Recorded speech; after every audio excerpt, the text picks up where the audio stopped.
Hello, I'm Rosalind Belben,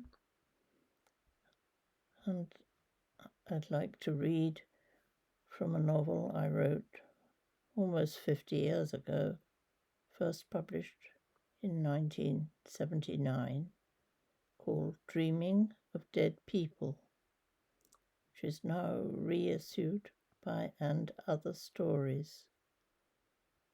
Most attractively, I must say. Lovely paper. This is from the penultimate chapter. The narrator is a young woman. If I had a daughter, I should call her Jessie. She would be a town child, whereas I was a country child. I had my own garden with marigolds and shells, fossils, stones, tiny lawns and paths to strew my fingers on, a special bed for my seeds. I had an enormous garden. What would my daughter do? Jessie would have nowhere to hide, no tree in which to build her house or hang a hammock, no herbaceous border, no Michaelmas daisies, no barn, no loft, no orchard, no ditch, no hedge, no secret world outside,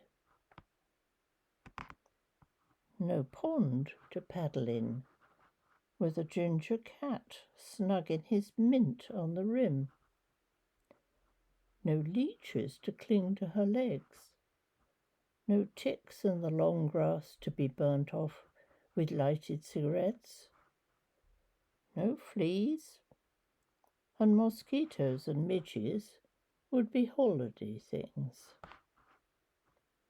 Grasshoppers cupped in her palms would give her the willies.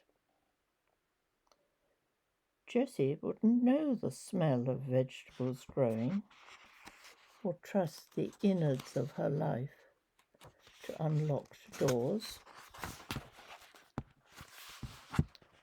No room to pitch her tent, no campfire, no slackening of her guy ropes in the rain, no splicing, no practicing of knots.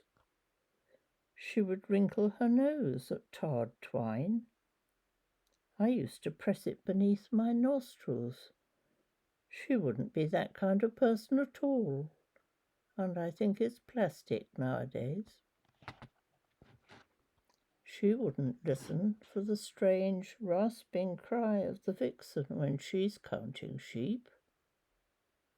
Jessie would eat nothing but sausages, and I shouldn't have the gumption or the heart to tell her what sausages are made of. She would have to be accompanied everywhere, otherwise it wouldn't be safe. I had to be in by twilight. I sometimes drifted far afield, but she would be at home on buses. She would be impractical and hopeless with her hands. She wouldn't have a clue about apples, how to pick them, how to store them, or pears.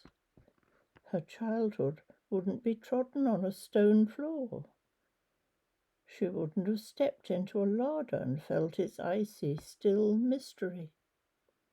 And she could never remember sharpening a knife and testing her courage by gutting a rabbit. She won't teach herself to swim in a river full of mud and weed, where a man drowned below the waterfall. She won't wake and find the lanes are made impassable by snow. In London, there would be a grubby slush.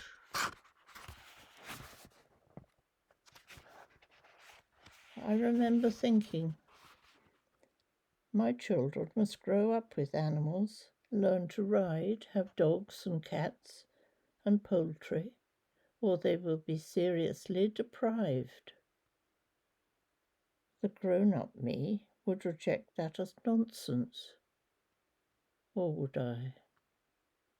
I am uneasy.